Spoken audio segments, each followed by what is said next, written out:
The sharp click of the scissors slicing through plastic was surprisingly loud in the quiet kitchen. It was a definitive sound, a punctuation mark on years of, well, what exactly? Years of being the bank of mom, the endless ATM, the safety net? And all it took was a dismissive phrase, "You can just send a card." Just send a card. As if my presence, my effort, my being there was as easily replaced as a gift wrapped trinket.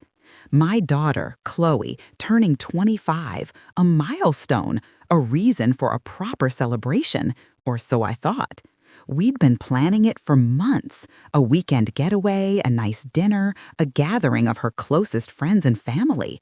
I'd booked the venue, sent out invitations, even picked out a special outfit. Then came that call, a week before the big day. Her voice, usually bright and bubbly, had a strange flatness to it. "Mom," she'd started, a sigh preceding her words, "about the party. I was thinking maybe we could just keep it small, like really small. You can just send a card. Just send a card." The words landed like tiny, sharp shards of glass in my chest. Just a card. My daughter, who I'd nurtured, supported, sacrificed for, was essentially telling me my physical presence was optional, a mere formality. It wasn't just about the party, it was about what it implied. Exclusion, a subtle yet undeniable push away. The resentment, a slow-burning ember I'd sometimes felt but always suppressed, flared into a roaring fire. I pictured her, probably scrolling through Pinterest for party ideas, completely oblivious to the emotional earthquake she'd just triggered. And in that moment, a decision, cold and hard, formed in my mind. A decision that felt both incredibly petty and utterly justified. I hung up the phone, my hand still trembling slightly. I walked directly to my desk, opened the top drawer, and pulled out a small, worn leather wallet. Inside, nestled amongst my own cards, was Chloe's credit card, a card I'd gotten for her years ago when she was starting college, to help her build credit, to have a backup, a card that was still technically linked to my account, a safety net I'd never thought I'd regret offering. I took it out, smoothed it flat on the kitchen counter, and reached for the scissors. Click, click. 2 clean cuts, severing the magnetic strip and the chip. A small, almost insignificant act, yet it felt monumental. It was my declaration of independence, my response to her casual dismissal. I felt a strange sense of calm, a grim satisfaction. The storm, I knew, was coming, and I was ready. I gathered the 2 halves of the card, placed them in an envelope, and wrote Chloe's name on it. I didn't write a note. The severed card would speak for itself. I put it in the mailbox, feeling a mix of trepidation and an unsettling sense of power. The next few days were a blur of nervous anticipation. I tried to busy myself, to distract myself, but every time the phone rang, my heart leaped into my throat. I'd rehearsed the conversation 100 times in my head, each version ending with me calmly explaining why I felt justified. But the reality of it, the potential fallout, gnawed at me. I replayed our last conversation, dissecting her words, searching for any sign that I was misinterpreting. Just send a card. Was it possible she didn't mean it the way I took it? That it was a genuine suggestion born from, what? Financial strain? A desire for a low-key celebration? But no, the tone, the abruptness, it all pointed to something else. A feeling of being sidelined, of being deemed unnecessary. The sting of it was still raw. I remembered when she first asked for the card. She was 18, heading off to university, excited but also terrified. I wanted to give her every advantage, every safety net. "Here, honey," I'd said, handing her the card. "This is for emergencies and to help you build your credit. Just promise me you'll be responsible." She'd promised, of course, and for the most part, she had been. There had been a few slip-ups, a few late payments that I'd discreetly covered, a few times I'd had to remind her about the balance. But I'd never made her feel like a burden. I'd always been there, a silent, supportive presence, or so I thought. Now the memory felt tainted. Had I been enabling her? Had I been too readily available, too quick to bail her out? Was this cancellation, this drastic measure, a necessary step in her growing up, and perhaps in mine too? The thought was unsettling. I'd always prided myself on being a supportive, loving mother, but perhaps in my desire to protect her, I'd inadvertently stifled her independence. The envelope with the severed credit card sat on my kitchen counter, a silent accuser. I picked it up, turning it over in my hands. It was a symbol of my wounded pride, my resentment, my misguided attempt at control. But was it also a symbol of something else? A painful yet necessary lesson? The party was scheduled for Saturday. It was Wednesday. The silence from Chloe was deafening. I wondered if she'd even noticed the card was missing. Had she tried to use it? Had she called me, confused and upset? Or had she simply accepted it as another one of my quirks, another one of my moods? The uncertainty was almost worse than a confrontation. I found myself pacing the house, my mind racing.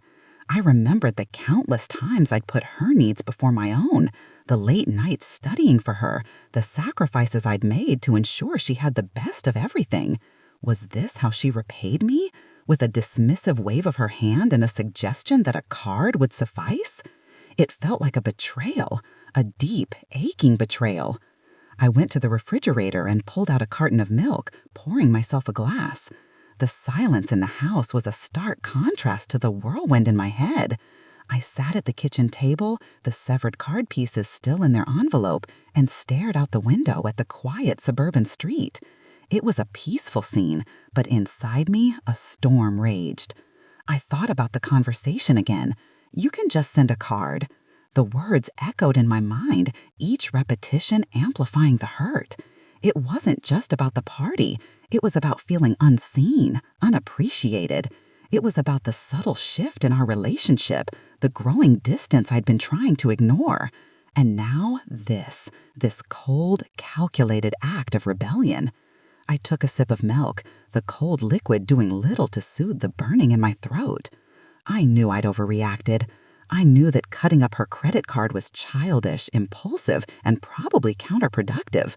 But in that moment, it had felt like the only way to regain some semblance of control, to make her understand the depth of my hurt. The thought of her trying to pay for something, anything, and being declined sent a shiver of dark satisfaction through me. It was a petty revenge, I admitted to myself, but it was all I had. I needed her to feel a fraction of the inconvenience, the frustration that her words had caused me. I needed her to understand that our relationship wasn't a one-way street, that my feelings mattered too. The hours ticked by, each one heavier than the last. I tried to read, to watch TV, but my mind kept returning to Chloe, to the party, to the severed card. I imagined her face when she realized, confusion, anger, perhaps even hurt. And then the inevitable call, the confrontation. I braced myself for it, steeling my resolve. I would explain, calmly and rationally, why I had done what I did. I would tell her how her words had made me feel. I would make her understand. But beneath the resolve, a flicker of doubt. Was I being too harsh? Was I letting my own insecurities get the better of me? I'd always tried to be a good mother, a supportive presence. Had I failed? The question hung in the air, unanswered. Friday morning arrived, and still no word from Chloe. The party was tomorrow. The silence was becoming unbearable. I found myself checking my phone obsessively, my finger hovering over her contact information. Should I call her? Should I apologize? Or should I wait for her to reach out, to demand an explanation? The internal debate raged. I paced the kitchen, the severed card pieces still in their envelope, a constant reminder of my impulsive act. I picked up the envelope, the plastic shards cool against my fingertips. I'd envisioned this moment as a dramatic confrontation, a cathartic release. But now, all I felt was a hollow ache. I'd acted out of hurt, and now I was faced with the consequences. Consequences that extended beyond just Chloe's potential anger or disappointment. This was about our relationship, about the trust we shared. Had I irrevocably damaged it? I sat down at the table, the morning sun casting long shadows across the room. I took a deep breath, trying to calm my racing heart. I needed to think clearly. I needed to consider Chloe's perspective, however difficult that might be. What if her words, "you can just send a card," hadn't been meant as a dismissal at all? What if they were a misguided attempt to spare me? To spare me the expense, the effort, the stress of planning a big event? She knew I'd been working long hours, that I'd been feeling overwhelmed lately. Perhaps she'd been trying to be considerate in her own clumsy way. The thought was a small, tentative ray of hope. It didn't excuse the casualness of her tone, the way it had made me feel excluded, but it offered a different interpretation, a less hurtful one. I remembered her struggles with finances after college, the constant pressure she felt to succeed. Perhaps she was projecting her own anxieties onto me, assuming I felt the same pressure. I looked at the card again. It was a symbol of my hurt, yes, but perhaps it was also a symbol of my own inability to communicate, to express my feelings before they festered into resentment. I had been so quick to judge, so quick to assume the worst. I hadn't given her the benefit of the doubt. I hadn't asked for clarification. I'd let my pride get in the way. The weight of my own actions settled heavily upon me. I had created this drama, this rift, through my own insecurity and lack of communication, and now it was up to me to try and mend it. I reached for my phone, my fingers hesitant as I scrolled through my contacts. I found Chloe's name. I took another deep breath. This was it, the moment of truth. I pressed the call button. It rang once, twice, 3 times.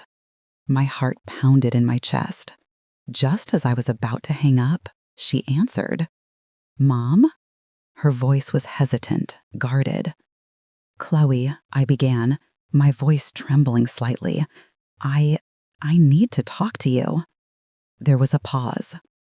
"About the party?" she asked, her tone still cautious. "Yes," I said, and about the card." Another pause, longer this time. Then a sigh. "Mom, I'm so sorry. I didn't mean it like that at all." Her voice cracked slightly. I was stressed, and I know you've been so busy, and I didn't want to put you out. I thought you'd be relieved if it was just a small thing. I thought you'd understand that I didn't need a big fuss. I just wanted you there, Mom. That's all." Tears welled up in my eyes. She hadn't been trying to exclude me. She'd been trying to protect me. The realization hit me with the force of a physical blow. All this time, I'd been stewing in resentment, convinced she was pushing me away, when in reality, she was trying to shield me.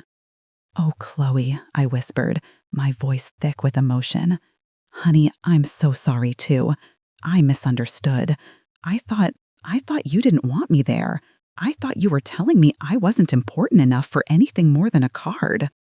A choked sob escaped her. "No, Mom, never, Mom. You're the most important person.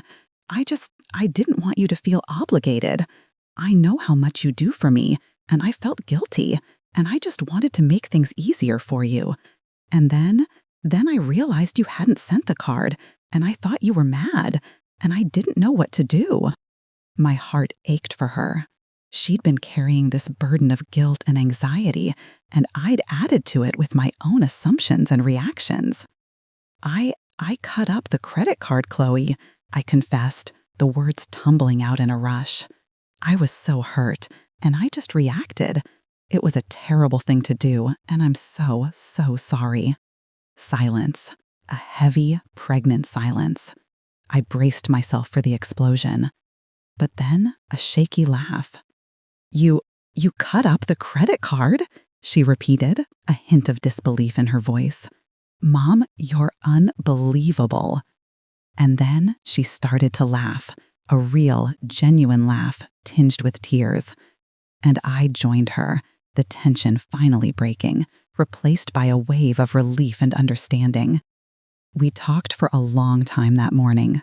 We talked about her anxieties, her financial pressures, her desire for independence. We talked about my feelings, my insecurities, my tendency to jump to conclusions. We talked about the credit card and how we would handle it. We agreed that it was time for her to have her own financial independence, her own responsibility. We decided she would get her own card, and I would help her set up a budget. It was a turning point, a moment of profound reconnection. The party, when it happened, was wonderful. It was smaller than I'd initially envisioned, but it was filled with love and laughter. Chloe looked radiant, surrounded by her friends and family. And I was there, not as the provider, the ATM, but as a guest, a mother, a woman who had learned a valuable lesson. Later that evening, as the last of the guests were leaving, Chloe hugged me tightly. Thank you, Mom, she whispered, for everything, for understanding. I hugged her back, my heart full. I love you, sweetie, I said, and I'm so proud of you. As I watched her walk away, a sense of peace settled over me. The credit card incident had been a harsh lesson, a painful reminder of the complexities of parent-child relationships as children grow into adulthood. But it had also been a catalyst for honest communication, for understanding, and for a stronger, more mature bond. The next morning, I found a small, beautifully wrapped gift on my doorstep. Inside was a delicate silver bracelet with a tiny charm shaped like a key. Attached was a note, for opening doors, not closing them. Love, Chloe. I smiled, tears welling up again, but this time they were tears of joy. The key was a symbol, a reminder of the new chapter we were embarking on, a chapter built on mutual respect, open communication, and a love that transcended credit limits and monetary transactions. It was a reminder that true connection wasn't about financial dependence, but about emotional independence and the willingness to give each other space to grow. The incident with the credit card, while born from a moment of hurt and anger, ultimately led to a deeper understanding between Chloe and me. It forced us to confront issues that had been simmering beneath the surface for years. Her desire for financial independence, my tendency to hover and control, our differing communication styles, all of it came to light, not in a destructive explosion, but in a raw, honest conversation that paved the way for healing. I learned that my role as a mother was evolving. I couldn't be her safety net forever. She needed to learn to stand on her own 2 feet, to navigate the world of finances and responsibilities independently. And I needed to learn to let go, to trust her judgment, and to support her growth, even when it meant stepping back. The canceled credit card, in a strange way, became a symbol of liberation for both of us. For Chloe, it was the push she needed to take control of her finances. For me, it was the release from the burden of being her financial guarantor, the permission to redefine my role. We sat down together a few days after the party, armed with spreadsheets and a shared determination. Chloe opened a new bank account, transferred her savings into it, and applied for her own credit card. I guided her through the process, offering advice but resisting the urge to micromanage. We created a realistic budget, factoring in rent, utilities, groceries, and discretionary spending. It wasn't always easy. There were moments of frustration, of overspending, of learning curves. But with each small victory, Chloe's confidence grew. And with each challenge we navigated together, our bond deepened. The key charm on the bracelet became a constant reminder. It wasn't just a symbol of financial independence, but of the emotional space we now afforded each other. I no longer felt the need to anticipate her every need, to solve every problem. And she no longer felt the pressure of my constant oversight. We were learning to trust each other, to respect each other's boundaries, and to communicate our needs openly. The initial sting of her words, "You can just send a card," had been a painful catalyst, but it had also served as a crucial wake-up call. It had forced me to confront my own insecurities and my own assumptions about our relationship. It had taught me that love isn't measured in the credit limit you provide, but in the space you allow for growth, for mistakes, and for independence. It was a lesson hard-won, but profoundly valuable. Looking back, I wouldn't change a thing. The severed plastic, the awkward phone calls, the tearful reconciliation, it was all part of the process. It was the messy, imperfect, but ultimately beautiful journey of a mother and daughter learning to navigate the evolving landscape of their relationship. And as Chloe continues to build her life, independent and strong, I know that our connection, forged in both love and a little bit of dramatic flair, will endure. The key charm on my wrist is a constant reminder that the most valuable things we can give each other are trust, understanding, and the freedom to be ourselves. It's a lesson that every parent and every child at some point must learn. And sometimes it takes a seemingly small gesture, like a dismissive phrase, to unlock a world of growth and deeper connection. The aftermath of the credit card incident wasn't just about financial adjustments, it was about emotional recalibration.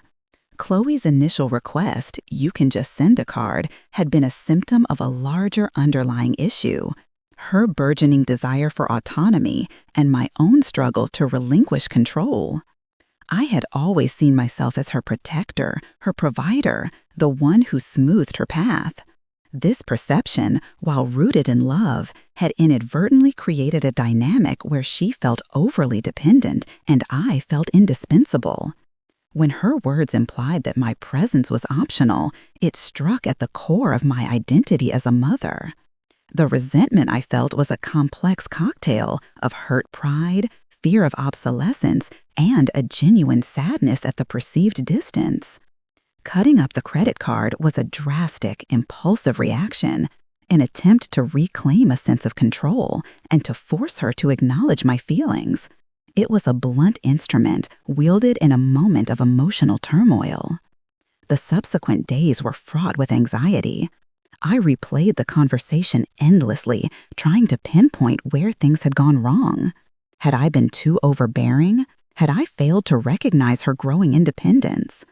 The silence from Chloe was deafening, amplifying my insecurities. I imagined her frustration, her anger, her confusion. I pictured her standing at a checkout counter, the card declined, her face a mask of disbelief. Part of me, the wounded part, felt a grim satisfaction in that scenario. It was a way of making her feel the sting of exclusion, the inconvenience she had inadvertently inflicted upon me. However, as the hours passed, a more rational voice began to emerge. This wasn't about punishment, it was about communication. My reaction had been disproportionate, fueled by my own emotional baggage. I had allowed my hurt to dictate my actions rather than approaching the situation with calm deliberation. The true test of our relationship wasn't in how I reacted to her perceived slight, but in how we navigated the aftermath. The phone call that finally broke the silence was a turning point. Hearing Chloe's voice, shaky but sincere, admitting her own stress and her misguided attempt to spare me, was a profound revelation. Her apology wasn't just about the party or the card. It was an acknowledgement of the unspoken pressures and expectations that had been weighing on both of us. My own apology, admitting my impulsive reaction and my misinterpretation, was equally crucial. It opened the door for genuine dialogue. We spent hours dissecting the dynamics of our relationship.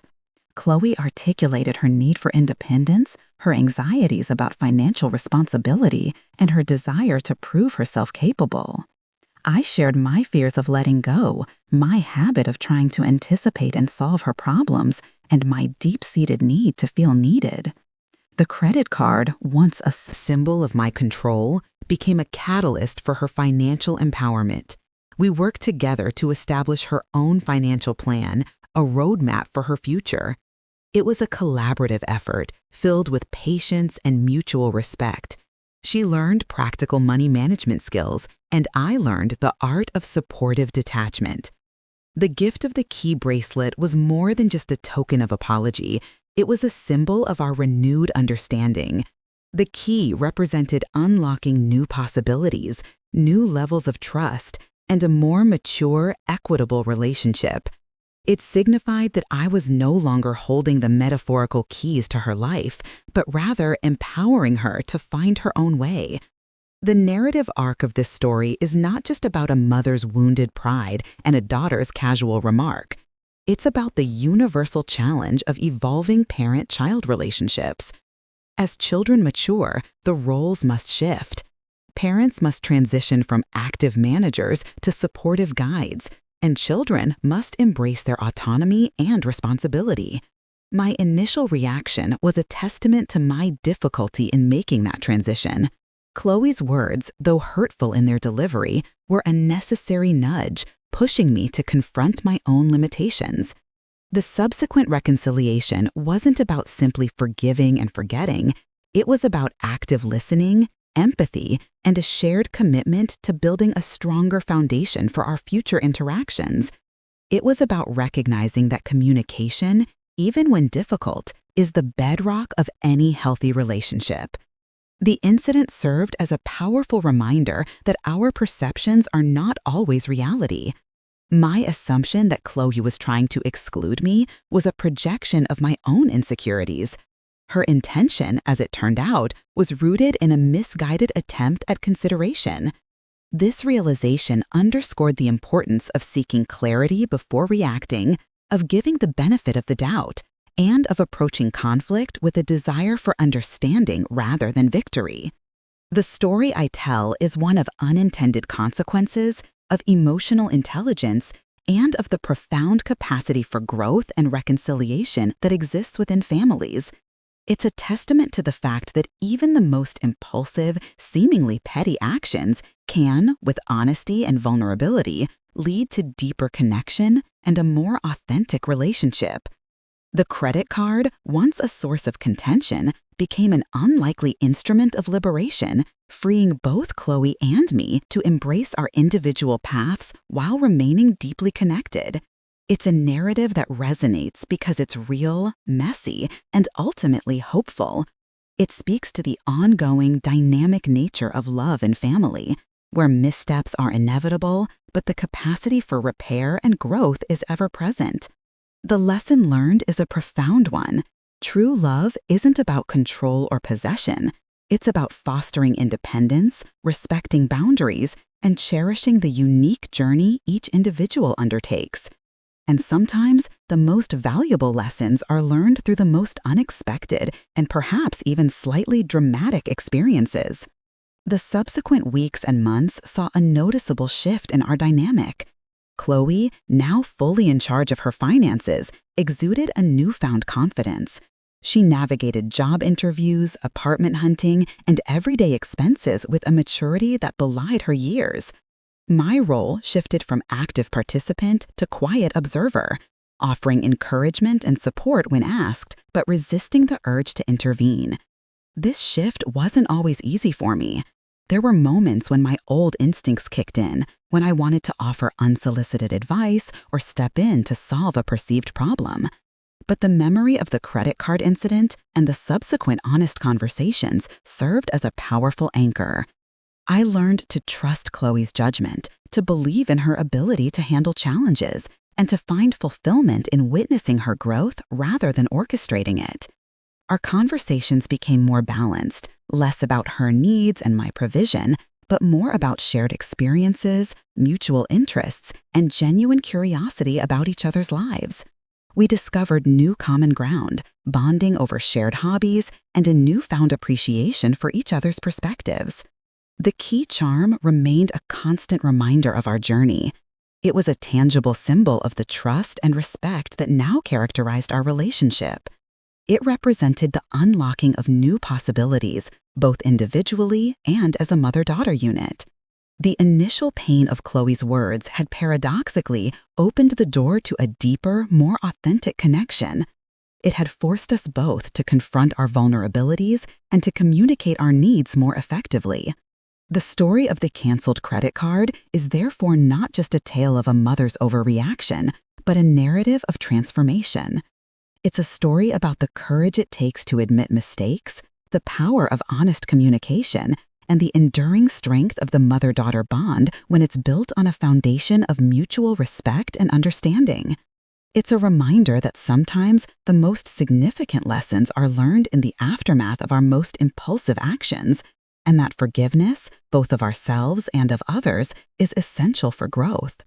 The final outcome was a testament to the resilience of our relationship. We emerged from the conflict stronger, more self-aware, and more deeply connected than ever before. The severed credit card, once a symbol of my hurt, had become a symbol of our shared journey toward independence and mutual respect.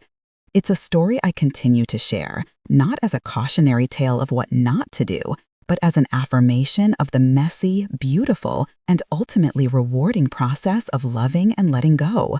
It's a story that reminds us that true connection is about more than just shared experiences.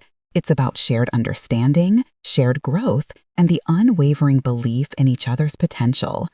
The key charm on my wrist serves as a daily reminder of this profound truth, a testament to the fact that even in moments of conflict and misunderstanding, the path to deeper connection is often unlocked through honesty, vulnerability, and a willingness to embrace change.